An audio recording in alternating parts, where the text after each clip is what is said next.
Good morning everyone, and welcome to another episode of Craft Therapy. Once you see these three colors, you know we have a Jamaican themed project. Now, some time ago I made a macrame coaster. That video is on the channel. I made a macrame coaster using Jamaican colors. And you know, macrame cord is a little bit thicker than your regular crochet thread that we use here. And someone commented and asked if the Jamaican flag could be crocheted instead. And I said I'd give it a try. But of course I had the other project, the 3-month project that I just completed working on. So now that I'm free again, I'm going to give that a shot. Now, just to know that this isn't a project as in I'm making a set of anything. I'm just experimenting to see how it goes. Look who is still around. I'm still working with it. It hasn't fallen out since the last time I used it. So I'm not going to give up on it just yet. Right? So we're going to try and do that square or coaster thingamajig using the Jamaican colors.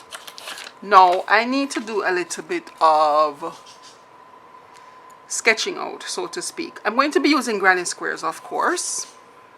The Jamaican flag, let me bring you in closer.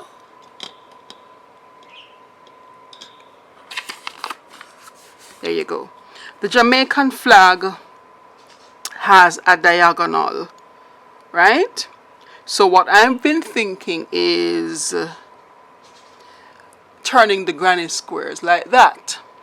So all of these would be the diagonal sections. And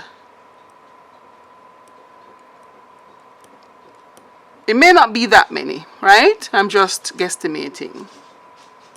Because I'm not going to be making the granny squares very big. This is just an experiment, so I don't really want to waste time and thread. Alright.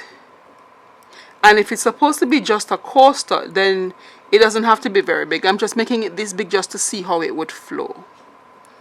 Right? So, this section here would be yellow or gold.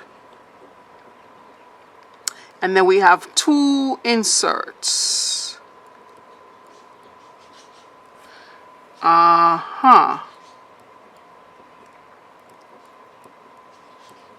Alright, so I would need 1, 2, 3, 4, 5, 6, 7, 8, 9, 10.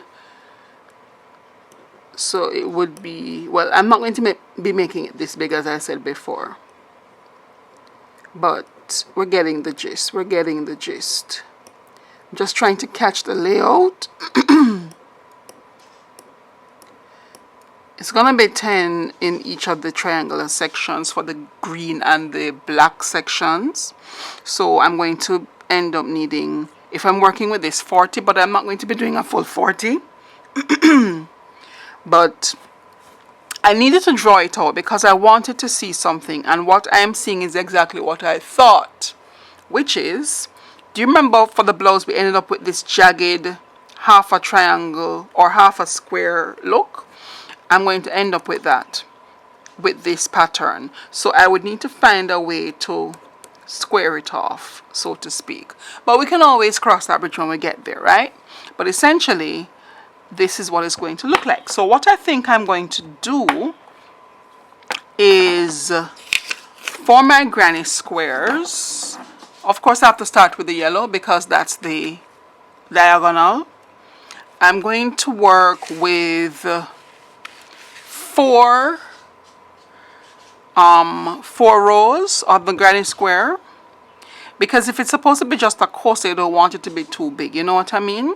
I'm going to work with 4 of the granny square, although that still sounds like a lot, you know. Maybe it could be a placemat instead of a coaster. but I'll work it. So I'm going to work 4 rows on a granny square. I'm going to do a couple of the motifs and we'll be right back. So this is what a 3-row granny square looks like. So I'm thinking that this is big enough. If I go 4, it's going to be a little too big. So let us, it's going to be in a diagonal orientation. So let us see what a pattern looks like, a rough pattern looks like, with maybe 5 on the diagonal. So it would be 1, 2, I said 5 and look at me going out there. 3, 4, 5. That would be the diagonal. And then,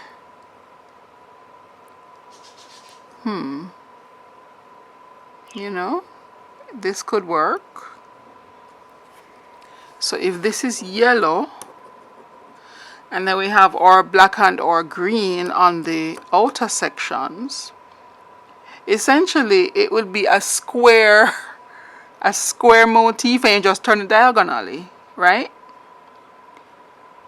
Unless I put 2 more golds out here to kind of give it the true diagonal look. Yeah, I think I'll put 2 more golds out there. So we would have the gold diagonal, and then these outer sections are black and green. So let us see how this looks. So this would be 1, 2, 3, 4, 5, 6, 7. This would be 9 of these. 9 of these, and then just 2 black and 2 green. So let us see how that looks put together, right? And how big it is as well. Because if it's supposed to be just a coaster, it doesn't need to be bigger than this, really, right? While I was doing this, another thought occurred to me. So this video may be a 2-part video where I do one pattern with the granny squares and another pattern with more of a continuous stitch. So this would be making a Jamaican flag coaster with granny squares, and then making a Jamaican flag coaster with continuous stitching. Alright, so I'll bring you back when I have all the motifs completed and we're ready to kind of lay them out, see the size, and then put them together. I am on the very last granny square and brought you back for this one, just in case you need a little refresher as to how you do your granny squares, right? So you start with your slip knot on your hook, then you chain 4,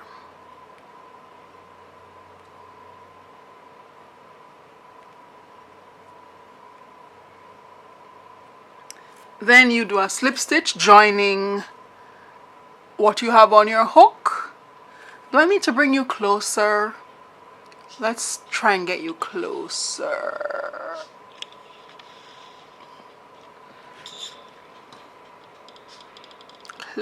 Closer. Because I want you to see what I'm doing, you know. Right, so we have our 4 chains, then we do a slip stitch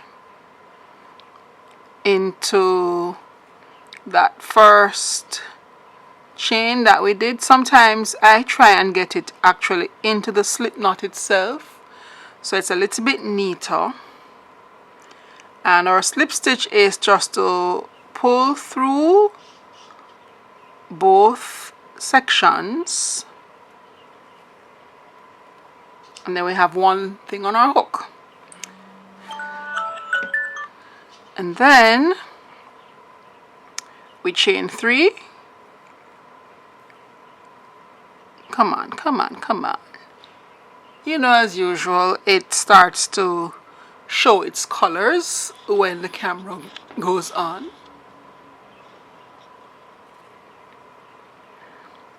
So we chain 3,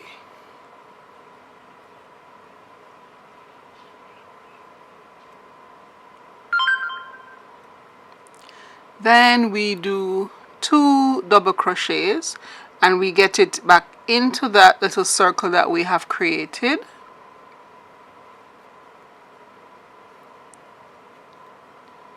That's 1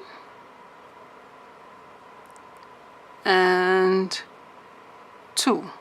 Chain 2.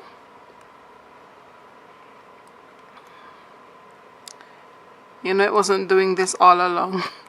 It was not doing this all along. Come on, behave yourself. And then after we chain 2, we now do 3 double crochets into that circle. So you see the circle is starting to open up. I always find that this first row is a little bit finicky because we have to try and get it into the circle and not into one of the actual chain stitches accidentally. But after we get this first row done, it's pretty much the same thing going all around, right? Depending on how big you want your granny squares to be. And I am not holding the thread tightly nor too loosely. My tension is fine, so I don't know why it's doing this all of a sudden. Right, so we have 2 of our 4 clusters that we need. Let's get the other 2. So we know the pattern by now. We chain 2 and 3 double crochets. Again, being careful that we're getting it into that center circle and not into a stitch accidentally. 1, 2, 3. Final cluster, chain 2, 3 double crochets. 1, 2, 3.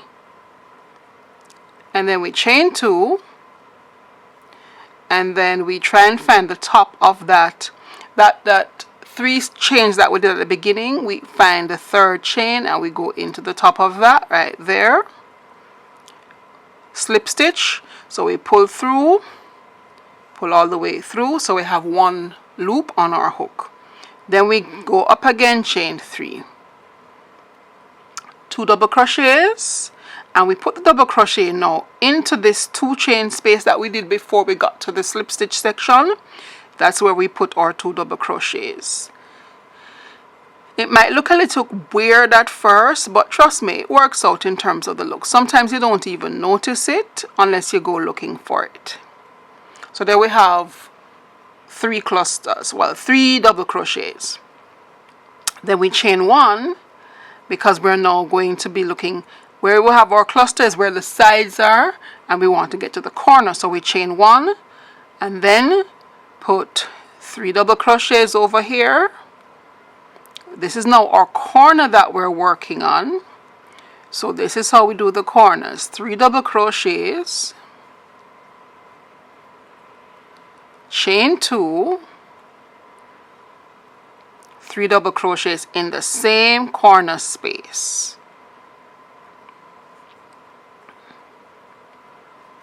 2, 3, and that's our corner.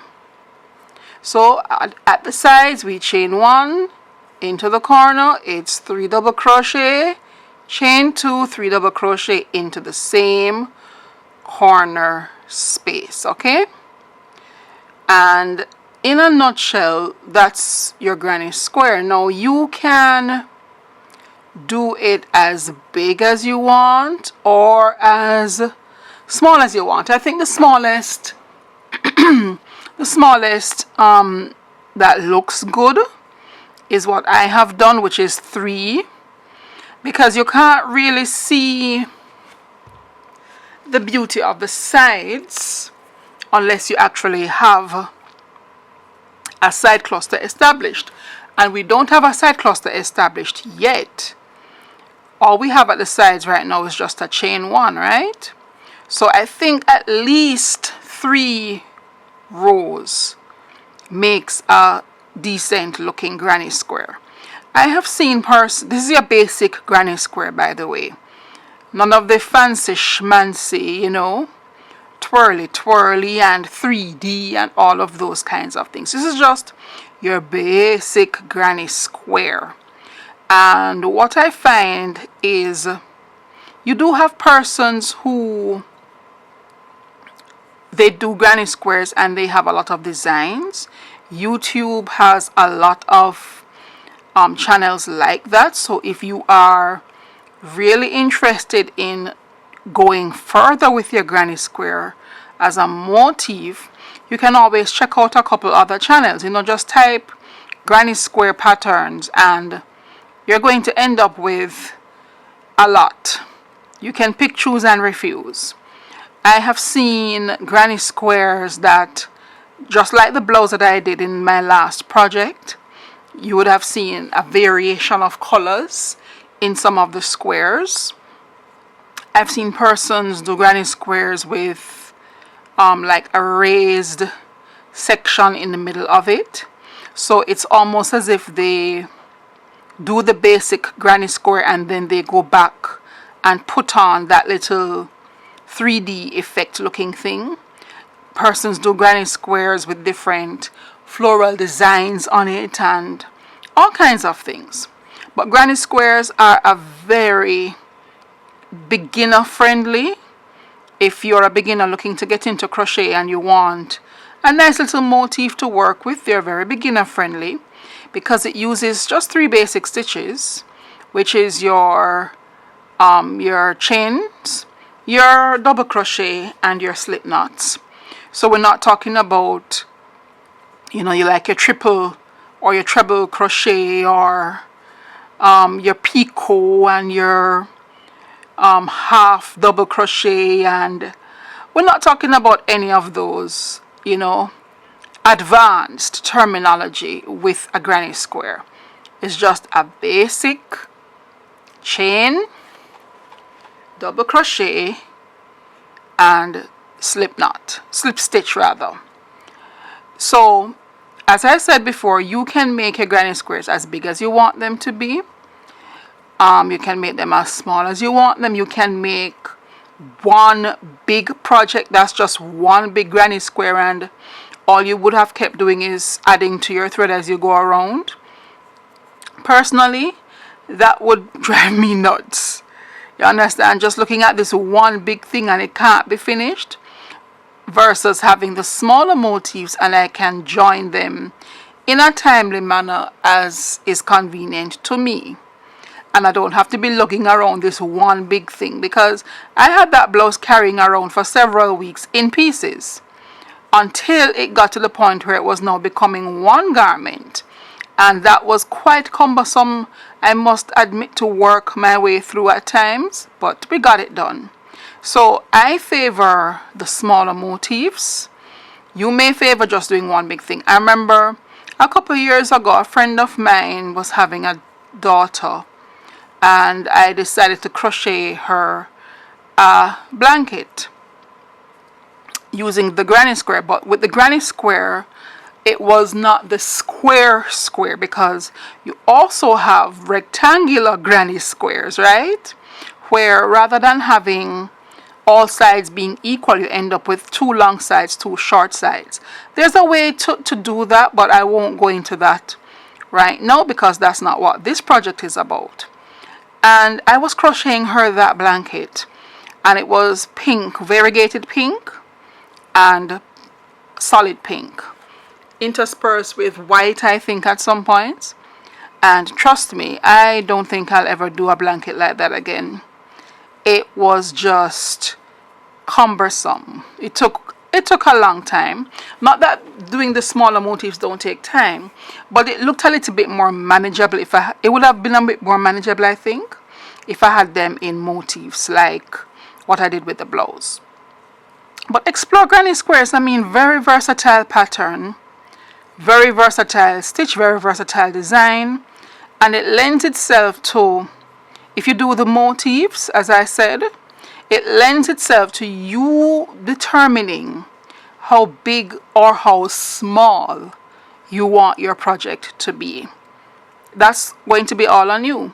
So for example, this project that we're working on right now of the flag, I can make if I made these motifs bigger, I could have made the finished product bigger.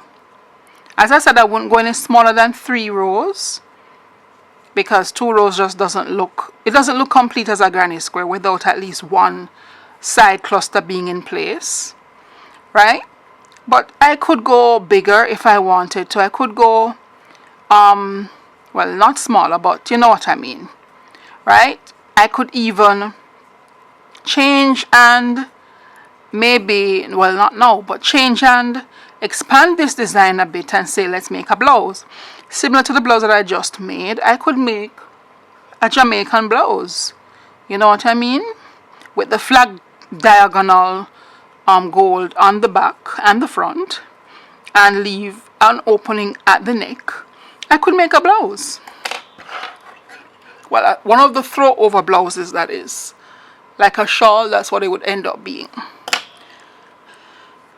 right? So here we are.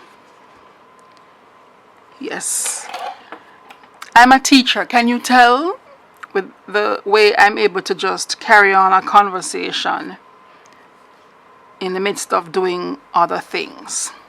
So let's get this right. Let's get this right in terms of getting our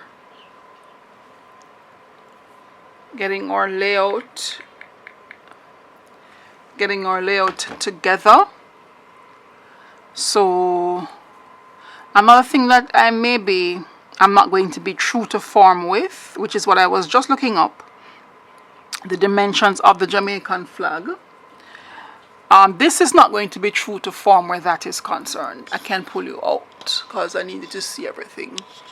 It's not going to be true to form where that is concerned, because we would be working with like a scale, so to speak, right? But this is not going to be a scaled version of the Jamaican flag. But what I will do is, for the other design of this nature, I would definitely try and be a little bit more scaled, because the Jamaican flag is not a square, right? It's a rectangle.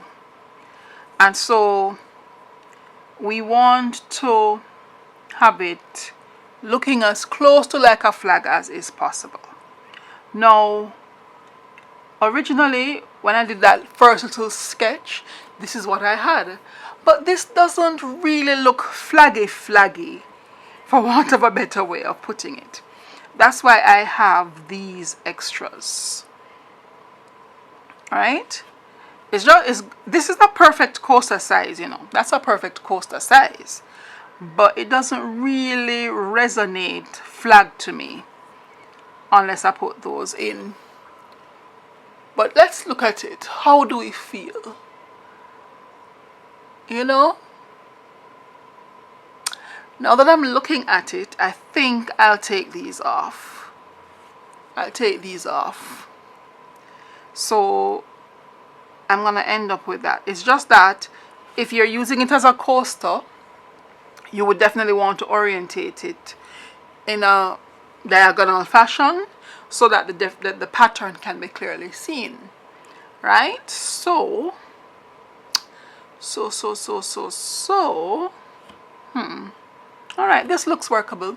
So we're going to get to joining them, and after we join them now, I think we can put a little pattern around it as well, and we should be good to go. So let's get to joining these. I think I'm going to join the diagonals first and then put on the green and the black. So we are now joining the last of the diagonal motifs. I thought of bringing you back for this just to remind you how we join the motifs as we go. and we're using a slip stitch. So we do a slip knot, find the corner, put it through from front to back, find the corresponding corner over here, put it through from front to back, and pull up our slip stitch, and there we go. So now I have 3 ends that I have to weave in, and we're just going to try and keep them where we can see them. And remember now that this particular joining is the bottom is the first and the top is the second. So whatever we do to the bottom, we do to the top. So we have slip stitch in that first, double crochet in that cluster of 3. I realized in my last video, at some point in it, I kept referring to this as a treble, when what I actually meant was triple. So I'm now correcting myself. I was supposed to put a caption in it, in the video, and completely forgot, edited, uploaded, and everything. And I said, sure, it's the least of the apostles. They know what I mean, right? You all know what I meant. So we just keep going back and forth, and notice that I am getting my tails woven in as I go back and forth. It's supposed to be 3 that I'm weaving in. Yes, I think I see the 3 ends there. Let's pull them a little bit. Yes, there we go, there we go. All right, just to make sure that they're in and secure. Crocheting is an exercise in patience, because it's something that it calls for attention to detail, you know what I mean? And if you're someone that likes things to be done quick, fast, and in a hurry, maybe this is not the hobby for you. Well, you have to take your time when you're crocheting. See, I had to pull that out just now because it wasn't coming through. So you can't rush it, especially if you want your work to look nice when you're finished. You know, you put in a lot of time and effort. You want the thing to look good. So it's an exercise in patience.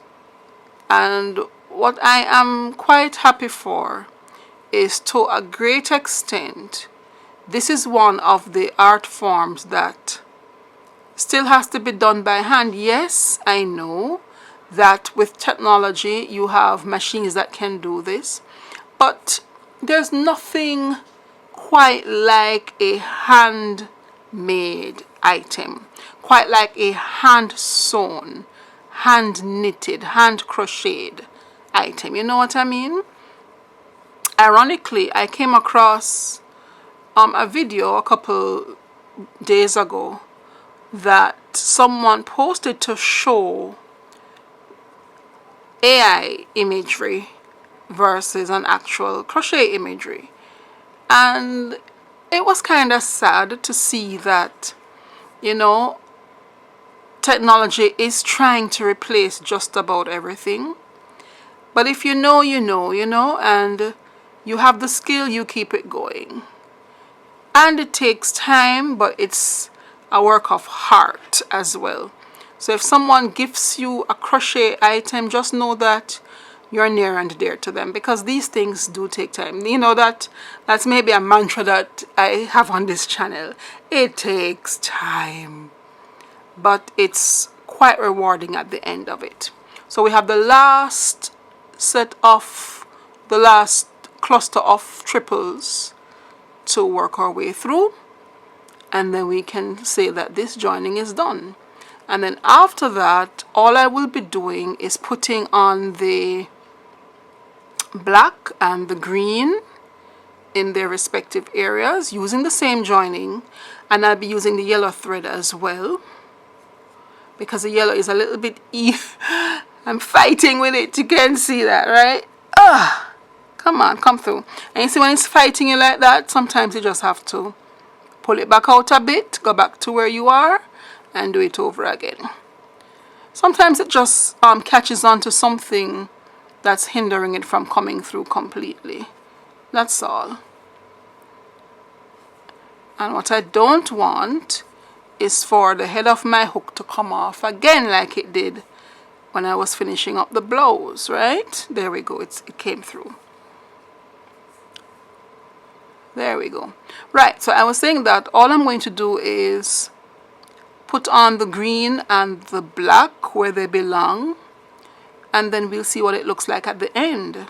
I have been thinking though that it is going to need a kind of border to kind of give it a more finished look, and I'm going to use the same spider border that I used on the blouse, but this time around I'm going to do 2 rows of it rather than 1. So it's going to end up actually being the 3 colors, because I'm going to do the single crochet border in this, the gold, and then I'm going to do a green and then a black using the same spider stitch,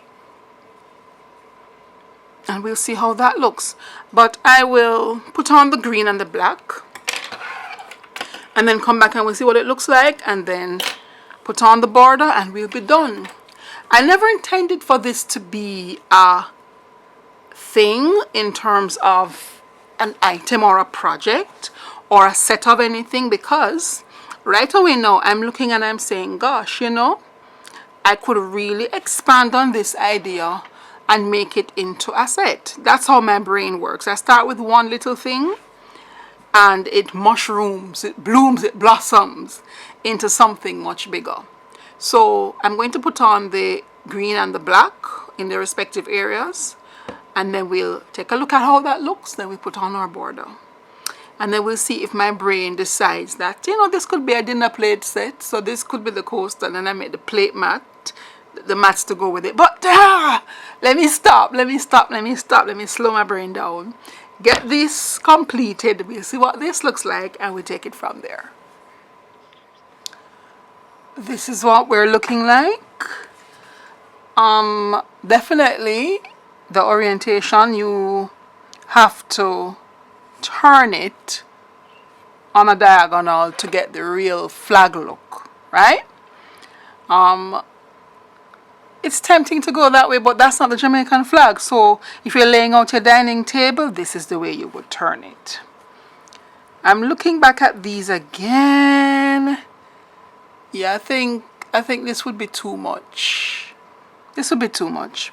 So what I'm going to do now is put on my single layer of single crochet for the spider stitch, the single row of single crochet stitches, and then I'll do 2 rows, one with the, I think I want the black on the outside, so I'll do a row of green with the spider stitch and then the other row of black, similar to how I did.